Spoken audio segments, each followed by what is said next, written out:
Gagawa muna tayo ng dough. Maglagay ng 2 cups ng glutinous powder sa bowl at lagyan ng tubig. Tansyahin mo lang kung gaano karami ang kailangan. At lagyan ng pakunti-kunti hanggang sa makuha mo lang yung tamang texture ng dough. Yung hindi sa sobrang basa at hindi din siyang sobrang tuyo. Pagkatapos niyan, gamitan natin yan ng 1 teaspoon na scoop at bilugin. Habang ginagawa natin yan mga kalasa, kung bago ka pa lang sa aking channel, welcome! At huwag kalimutan mag-subscribe at i-click ang bell button para sa mga notification. At kung dati ka pa, welcome back at i-follow mo na rin ako sa aking Facebook page Lasang Pilipina.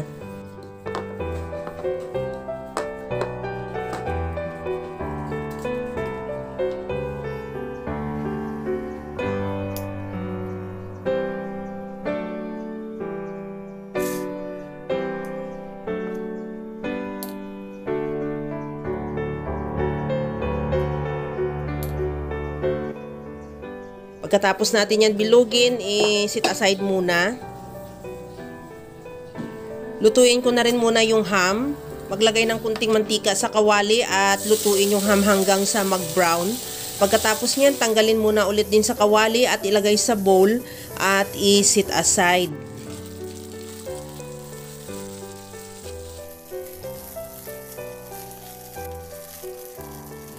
Sa disim na kawali, igisa ko na yung bawang.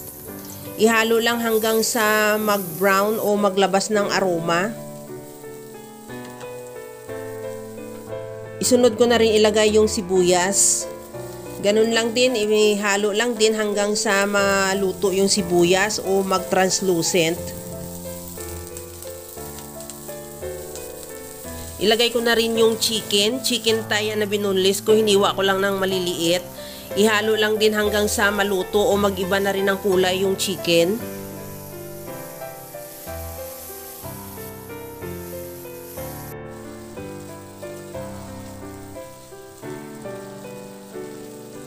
Timplahan ko na rin ng paminta at asin.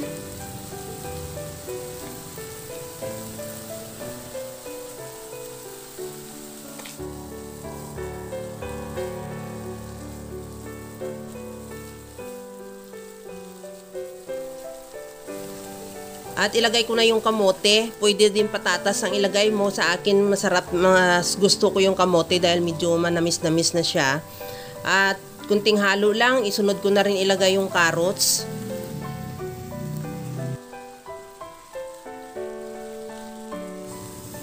Lagyan ko na rin ng chicken stock. Or kung wala kang chicken stock, pwede na rin tubig.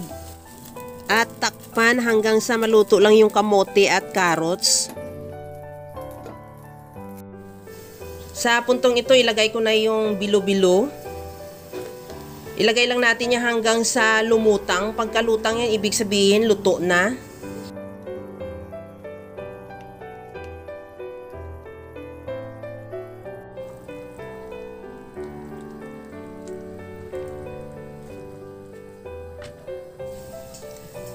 Pagka ganito na nakita mo ng lumutang yun na yung ating bilo-bilo, ilagay na natin yung ham na niluto natin kanina.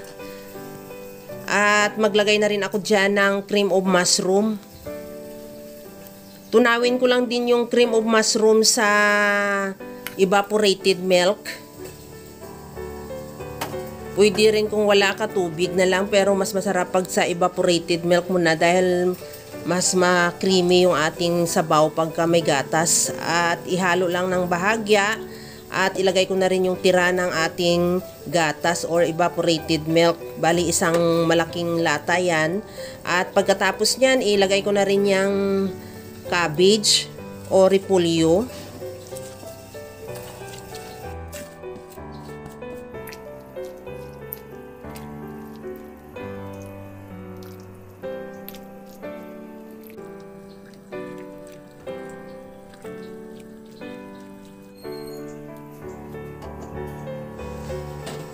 Maglagay na rin ako ng bell paper. Optional kung wala ka ng bell paper, hindi na kailangan din naman maghanap ka pa. Pero kung mayroon din naman sa ref mo, ilagay mo na dahil masarap din siya at ang bango.